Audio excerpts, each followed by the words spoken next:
Hello, simplifiers. How are you guys doing? I thought I would just pop in here with a quick update. I like to talk, so it might not be that quick. The first thing is, I went to the dentist yesterday. I know you're tired of the Crown saga, and guess what? The saga and the drama. Guess what? The Crown saga is over. I have the new crown, and it fits correctly. In fact, it is so large. It's so obvious it's different from the one I just had, because when they get in there and they screw it down. I have an implant, so it's not a regular crown. You screw it down to the implant, and I felt like all the teeth on this side, because it's over here, it's in the back right here. I feel like all the teeth were being shifted this way. In fact, I said that. I'm like, all my teeth are shifting. I think my dentist is like, shut up. No, I don't know. He's a darling person. I don't know what he's thinking. Probably don't want to know when I say these things. Like, what's happening right now? But anyway, he's like, don't worry about it. I'm like, it's so big. Why is it so big? Well, it's so big because it needed to be that big for the contacts. We talked about the contacts have to hit in order for the food not to get stuck. Like, you'll have a little hole and the food will be stuck in there. You don't want that. So these contacts are so tight. I actually didn't know this. I've been home for hours. Spencer and I went to lunch. Did I go to the gym? I think I went to the gym. When I go to the gym, it's like I'm there usually an hour and a half, sometimes 2 hours. They have this thing called hydro massage, and I lay in there for 20 minutes. So it's a long gym experience. I really enjoy the gym. It's my thing. It's my escape. It's how I escape the world. Just go to the gym, hour and a half, 2 hours, whatever. It's so wonderful for me. But anyway, sometimes I think I need more than that because I'm not quite escaping enough. But so it was hours and hours. In fact, I did not floss until probably 10:30 last night, and I was like, oh my gosh, I could barely. And I get that Glide floss; it glides really easily. I could barely get the Glide floss in there. It's that tight. It's very solidly tight. So I'm like, woohoo! Maybe this is fixed, because I had mentioned I might just go to the orthodontist, and I may still ask him because I'm just so tired of dealing with this, and there's no reason to have to get a new crown every year. There's just not a reason for that. So I still don't understand what the deal is or why there was ever a problem. It could just be that my teeth keep moving. I don't know, but I know the one he made a year ago was nowhere near this tight. Nowhere near this tight. So it's a very bizarre situation to me, and I don't really get it. So the other thing I was going to tell you, we'll talk about the crown a little bit, not the crown, but the dental visit, because I was a little snarky to my dentist, and I love him. And then I had to text him and apologize because I felt horrible because I've been a little snarkier than I think I'd meant to be. Also, you know how you're in these offices and you can hear everybody talking next door and this over here and over here, and I was like, these people can all hear everything I'm saying. And I don't think I said anything terrible, but it's just nothing I wanted to be said out loud.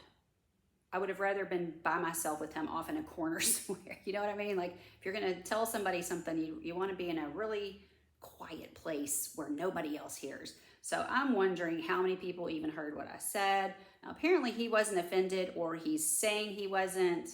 I do not know. If I had been him, I would have been offended. I'm just saying. So I wasn't yelling. It wasn't like I was yelling and ranting. It wasn't like that. Okay, the other thing I was going to tell you, and now that I'm sitting here looking at it on video, I got new glasses yesterday, and I was very disappointed in these glasses. The frames, I like this. Is this kind of a pink color up here? I'll take them off and put them closer, but it's kind of pink up here. And then this is clear down here, which I like that look. But the size, but see, now that I'm sitting here, I like it. I don't understand. When I look in the mirror, I think these videos, it kind of fuzzes it out where it's not so stark. But when I'm looking in the mirror in my bathroom, I'm like, I feel like I'm seeing baggy under eyes and wrinkles. And now when I'm looking at this, I'm like, well, this looks fine. But when and they had such strong lighting in the eye place, I put them on and I was like, oh, my bags and my wrinkles I didn't even know I had. You know what? If y'all ever had that happen, like, I didn't even know I had this many wrinkles or these huge bags under my eyes. So anyway, let me just take them off and I'll show you up close. So I've been wearing, if you know what silhouettes are, I've said on Facebook yesterday, I'm a silhouette snob. So these are not silhouettes, but they're kind of similar, but that has this wire up here. And then it's kind of a pinkish, maybe it's rose gold. I kind of thought it was pink, but now the more I'm looking at it, I think it's more of a rose gold. It's not really pink. And then it's got this kind of plasticky, on it, but this part's metal. So, but this right here this is the way silhouettes are made on the top and the bottom. You don't have a frame, really. You have this piece here that's metal, and you have this piece on the side that's metal, and, these pieces, obviously. But I brought my silhouettes in here because I'm going to show you what I'm talking about. Let me put these down and not break them, because the good news is I can see out of the glasses, because I ended up having to quit. I've had more problems, y'all.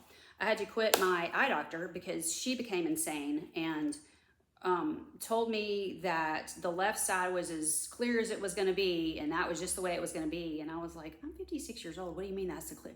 I'm not 90. Okay, and frankly, I think my dad sees better than I was seeing out of this eye. So anyway, these glasses, the left side is not correct. But I think it was more the progressives. I cannot seem to find anybody who makes progressives correctly.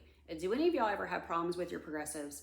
I have a really bad astigmatism. I don't know if that's part of it, but I think the progressives, so you can see how much smaller these are. This is really, and it's not even that this shape is perfect for me. I don't even know what shape is better for me, but I like that these end right here. This is small, and you can also see it's coming down. So like my eyebrows are above here. The other ones, they're coming up higher onto my eyebrows. I like this size. I don't even know that this shape is the best, but I like this size.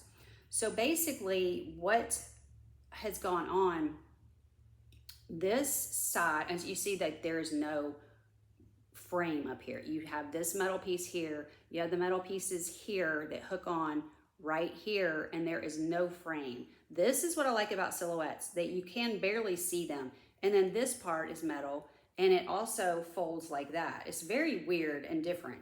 And I really like the way these are. Well, Pearl Vision, which is where I went, they don't have silhouettes. I did not know that till I walked in. I have made a series of terrible mistakes because I really like silhouettes. I don't mind paying extra for them. They're not cheap. I really don't mind the extra. I paid less for these. Great. Would have preferred these. That's all I'm saying. But this left one was never right. And so I thought it was because the eye doctor, when she finished and she had that thing around, you know how you're sitting there with that thing up to your face? When she had that sitting there, it was not clear. This side was clear, this side was not. And I told her, I'm like, the left is not clear. Oh, that's as clear as it's going to get. And I was like, my insurance is paying for this, and which is better than me having to pay for all of it. But when your insurance pays for it, it only pays for it that one time. You don't get to keep going back and getting it paid for over and over. So if I have a problem with her, I can't then and I should have just gone somewhere else and paid out of pocket, literally, before I paid for these glasses. Because it was just, I've used these for 2 years, but there's been a problem the whole time.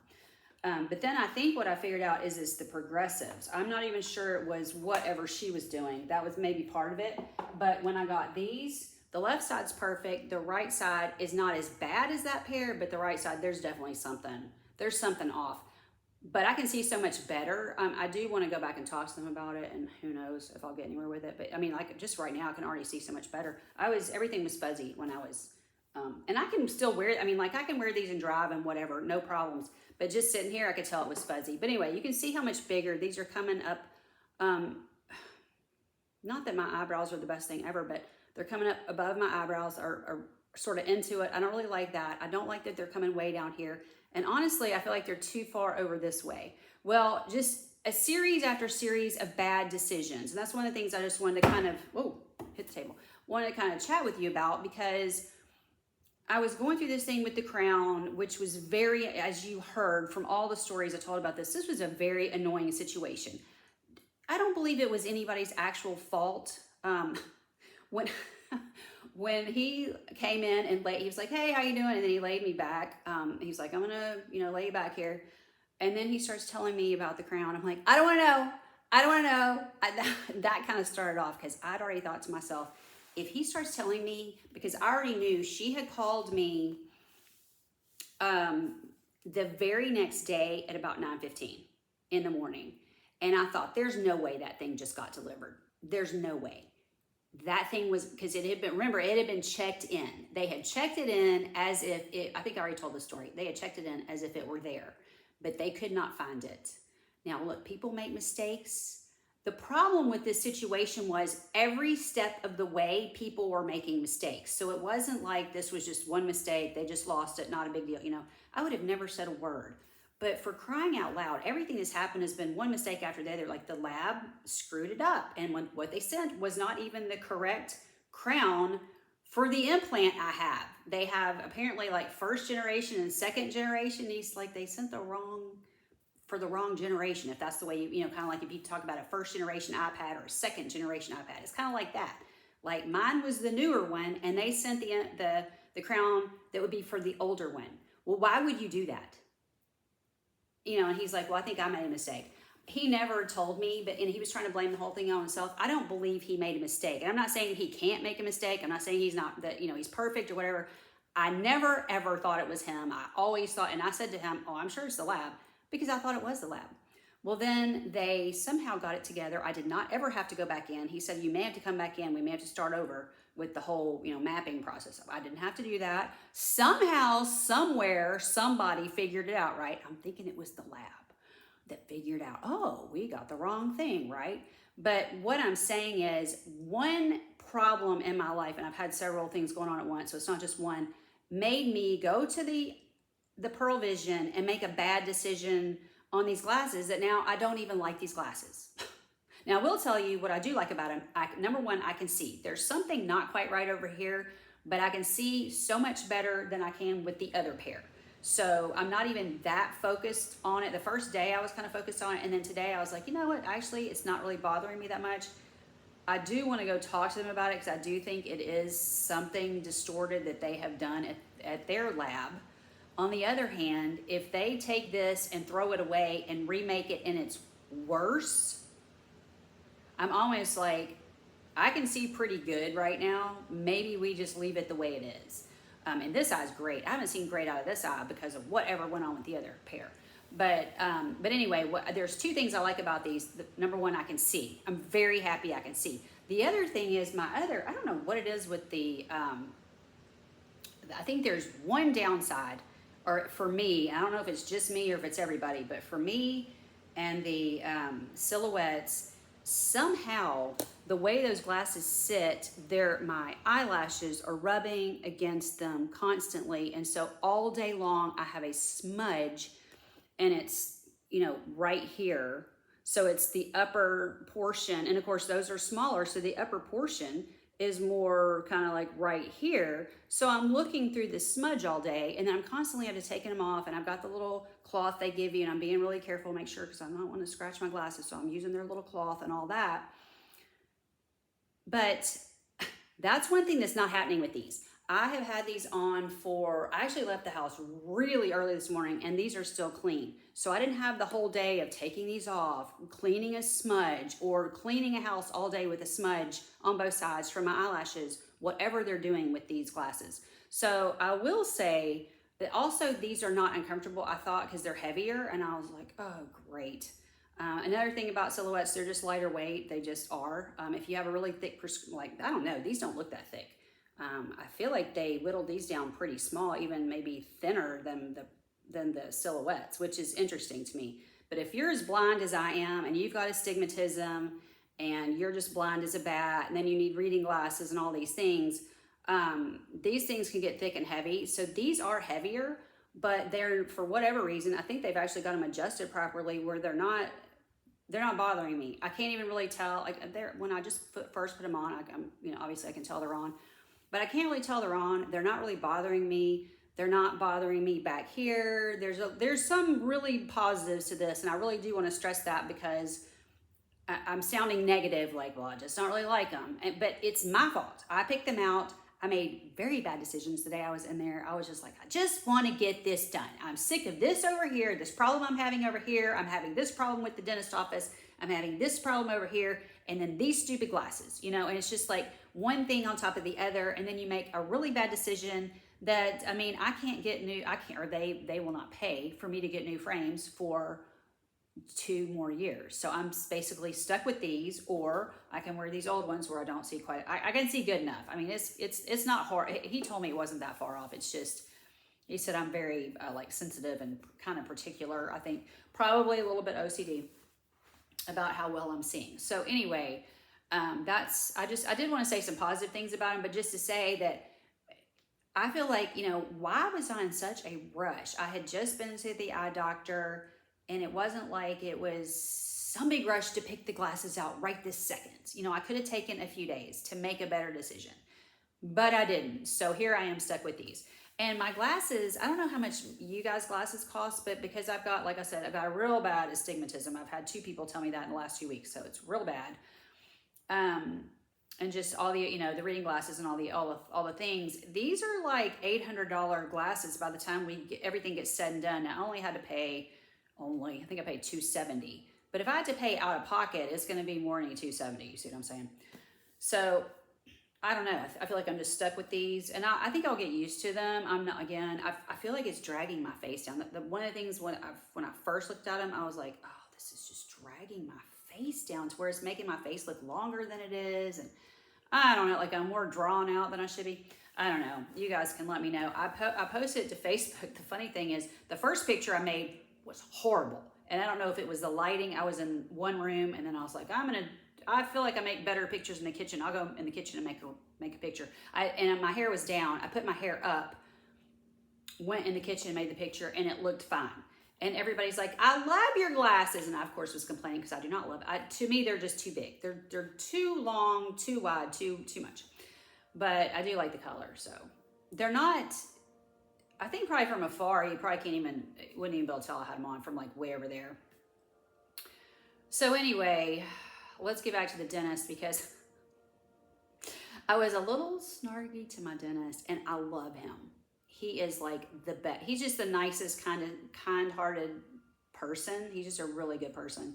And I think I put him on a little bit of a pedestal because some of the things that I've talked about before, but some things happened at church, and he really stepped up to the plate. And I watched a lot of other men at that church, didn't like the decisions they made, didn't like that they stood up for the pastor, or stuck up for him, however you want to say it. I didn't like it. I didn't like what they did.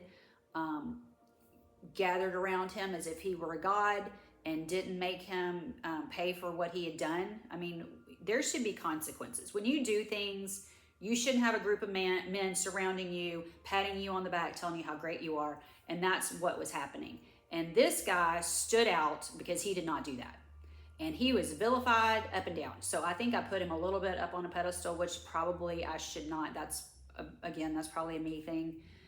Because I've seen so many of these guys just not step up to the plate and not do what they should do. So I do kind of hold him in very high esteem. So one of the things he said to me was so funny. So I can find something funny about anything, except maybe these glasses. I'm not finding a lot funny about these glasses, but I can find something hilarious in everything. So when he called me to tell me that he thought that the crown was lost somewhere in their office, I just laughed. However, if we were on the phone for 3 minutes, I laughed for 3 minutes. It was just hilarious to me, because it's just like more bad, like it's like one more thing stacked on top. And I feel so sorry for him, because it's, like he told me yesterday, like he's like, it's making our office look bad. I mean, he had never said that to me before until I apologized for the way I acted. And then he's like, well, I mean, it's, I feel bad and I need to apologize because it's just making our office look terrible. And it's like, well, it's not all your fault. I mean, it's really not your fault. But anyway, so, but one of the things he said to me, because I just laugh about everything. Everything is just funny to me. And even if I'm serious, I could be laughing. So I was saying something to him yesterday. I can't remember exactly what I was saying, but I was very serious. And he kind of called me down. He kind of called me on it. And he said, you need to be really careful how you say certain things, because people can't tell if you're kidding or you're not kidding. And the lady that was assisting him, who, by the way, I don't know what happened to Mary. Mary was there, but Mary was not with us. And I don't know if I said enough about Mary calling me negative that he was like, maybe they're not getting along. And he would be right. I was not liking her. So I didn't have Mary. I had the most pleasant, adorable girl. It was the most love. She came to get me, and I was like, that girl's cute and that is not Mary. And I was like, is she taking me to Mary? Because I feel like I'm going to be stuck with Mary. I get back there, never got stuck with Mary, this adorable, cute blonde. She took very good care of me. So when he said that about, you need to be very careful about how you are saying things, which I think he was calling me down. That's what it sounded like to me. I didn't ask him later, but I was like, I feel like you called me down, but it's fine. I'm not mad. I'm not mad at all. I thought it was actually refreshing. It was refreshing because I think that he's kind of a blunt person, and I'm also a blunt person, and I'm okay with him calling me out. That was fine. I was not mad at all, but I was laughing. And I was like, what makes you think I'm kidding? And I'm just looking at him like this. What makes you think I'm kidding? I am not kidding. And it had to do with that appointment. They had told me that they would, because my gum was hurting, and I felt like he had just pushed me off. And I don't know exactly what he told the girl. He didn't tell me whatever. He's, it was like, you'll start feeling better in a few days, and you're probably not even going to need an appointment, but we'll put you on the cancellation list. That's kind of how it came across. And I was not happy about that, because when I say I'm in pain, I'm really not kidding around. So I said, I was like, so that's what I was irritated about. It wasn't all this rest of the circus. It was that. I was like, I don't know what's going on around here, but I was told I was going to be put on the cancellation list. And I said, either nobody ever cancels for you at all, which maybe that's possible. People cancel all the time, right? So maybe either nobody ever cancels for you, or I was never on the list. And I said, and the other thing, but what I said was, don't ever poo-poo me again. And I said that a couple times. Now, keep in mind, we're in one of these little cubbies and there's people everywhere. And I hope I said that quietly, because I wasn't trying to cause a scene or cause 50 people around me to hear me say, don't ever poo-poo me again. So I think I was kind of quiet, but I was like, I was standing here, he was standing right there where you are. And I was like, don't ever poo-poo me again. And I said it twice. I was like, don't ever do that to me again. Because, and he should know, because the whole time I've been going to him, we had to do, I think I've told you the story, the other dentist put all this freaking bonding on. More bonding, you could not shake a stick at all the bonding on my teeth that I think was all completely unnecessary. Some of it might have been, but I think he just decided we're going to bond everything we can bond. And it kept falling off. And every time it fell off, I had to pay for it. Well, with this dentist, he has a record. If it falls off within a year, he pays for it. I do not pay for it. And then of course it goes through my insurance. So I just had to pay for one, but it was like $60. It wasn't a big deal. And I don't know if that was that guy's, or I don't know if that guy's is still falling off, or if this was a newer one that fell off. But anyway, it was not within a year, or he wouldn't have charged me.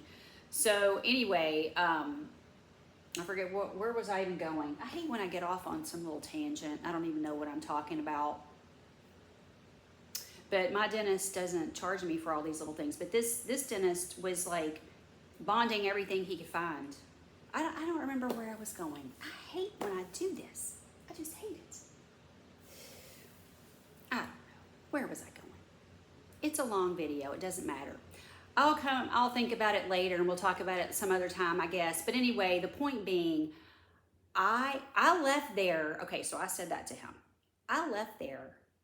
I did not say good. Now, this is totally out of character for me. I am not like this at all with anybody. Even if I'm mad at you, I will still be nice enough to say goodbye, I didn't say, usually I'm like, thanks, Dr. Mike. And we're friends, but I think it's nice to just be nice and call him, just respectful, call him Dr. Mike in front of, other people. So I'm like, thanks, Dr. Mike. Thank you so much. That's normally what I would say. And bye, see you next time, whatever. Y'all, I just walked out. I just walked out. Now, I will say, I must not have said anything terrible, because the little blonde girl was still laughing. She was laughing as if I had not said anything. So I don't know, maybe I was whispering, do not ever poo-poo me. I don't know, maybe she didn't hear me. I'm not sure. I hope she didn't, because if she didn't, then all these other people didn't hear me. And I did not intend for everybody to hear that. I just wanted that to be just us. So, but who knows, because I was not in a good mood at this point, right? So anyway, the girl and I walked to the front desk. I had not said one word. I didn't say goodbye. I did not say thank you so much. I walked to the front desk. I said something to her. I believe I said goodbye to her and thank you or whatever. I thanked her, I think. Checked out at the front desk. They told me I owed a little bit for the filling he had just fixed a few weeks ago, about a month ago. And then I left. And then I sent Melinda from Melinda Plain Simple, I sent her some voice messages about this. And, I told her about me saying to him, don't you ever. That's what I was talking about, because I was like, don't you ever poo-poo me again. So he has to always fix this bonding that's falling off. This is where I was going with that story about my other dentist. He has never numbed any of that. He'll ask me, is that area sensitive? And I'll say, I don't think so. And then I think he just kind of like blows that air thing on there. And he'll say, how does that feel? I'll say, fine.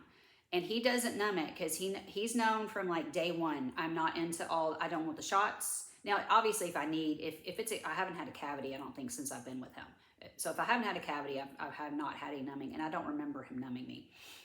And then like putting the crown in and taking it off, I don't need numbing for that. It's just, taking it off, putting it back on. It just screws off and on. Unscrew, screw back on. It's not a big deal to me. So it's not painful. So anyway, yeah, that was what I was going to say. Because why in the world, I had been in pain with that gum for 5 days straight. And it was enough that I was wanting to take a leave, and I was taking some leave, and I couldn't even tell if the leave was really helping. And that seemed very odd because I've never had this pain before. So that's why I was like, do not ever poo-poo me again. Because it's like you tell everybody he's always telling me, oh, you're so tough because everybody else has to be numbed for this. But, we never numb you. We haven't numbed for anything that I remember.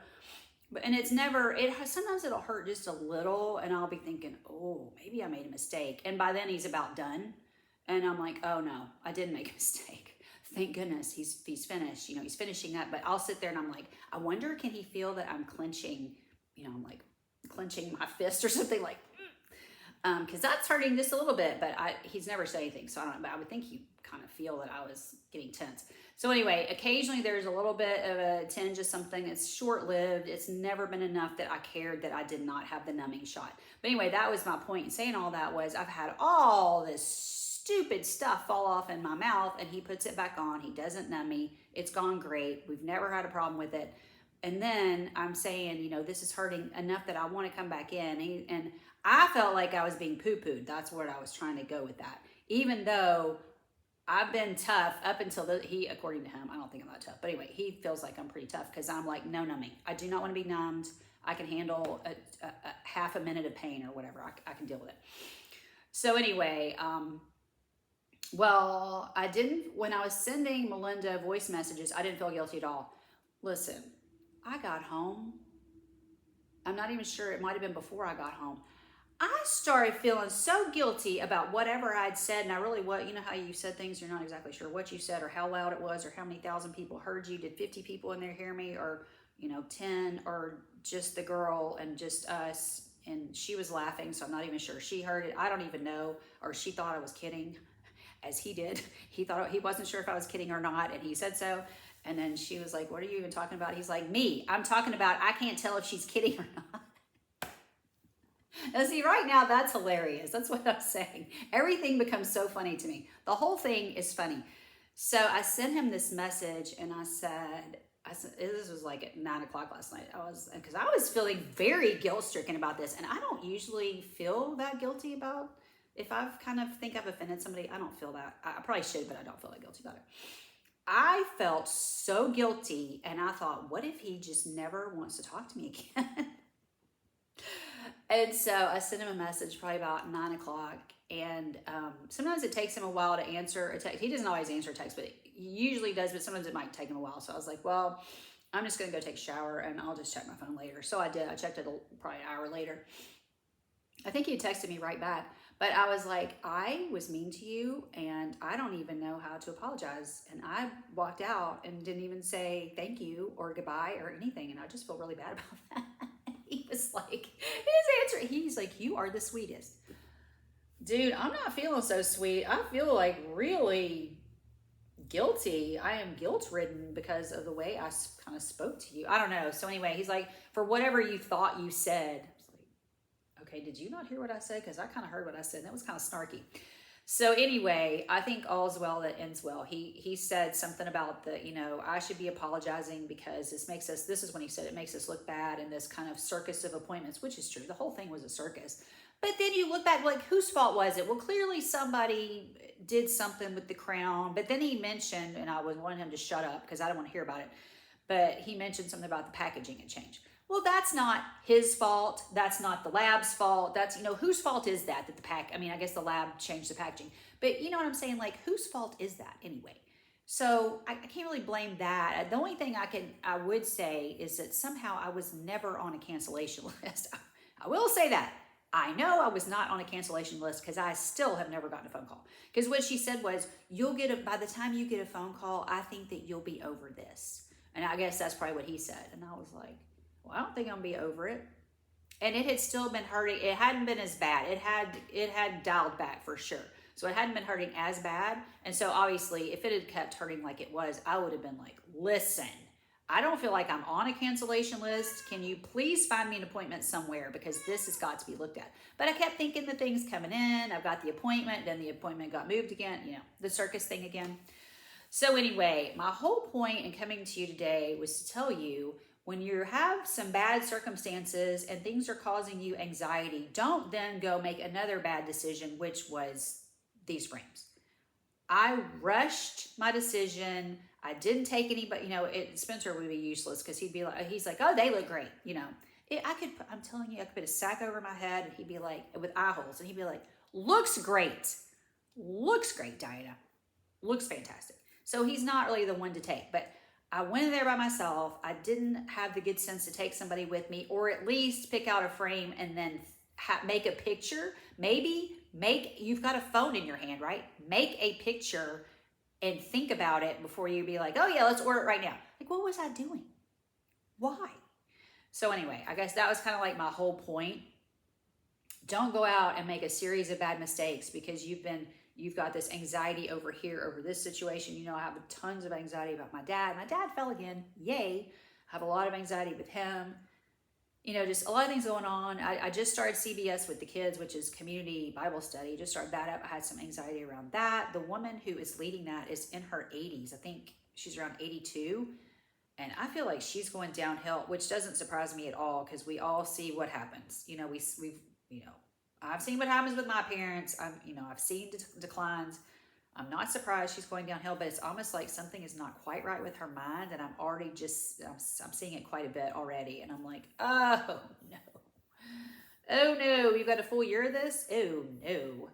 So anyway, just a lot of little anxieties and big anxieties going on, and just made me make a really bad decision. So I don't know that I'll ever be pleased with these glasses, but sitting here, they don't look terrible. So maybe someday I'll look in the mirror and not go, oh, horrors, what is with this look? This is not what I wanted. Maybe it'll wear off in a few weeks. I don't know. Not super hopeful. But like there are a couple of things about it that I am liking. Like I said, they're not touching my eyelashes for what I guess where the other ones sat, my eyelashes were just constantly just greasing them. It's very strange. All right. Love you guys so much. I'll talk to you later. I hope you enjoyed this little chat. This is the 10 of you will watch this and think this is humorous. And I'll talk to you guys later. Bye. Love you so much. Bye.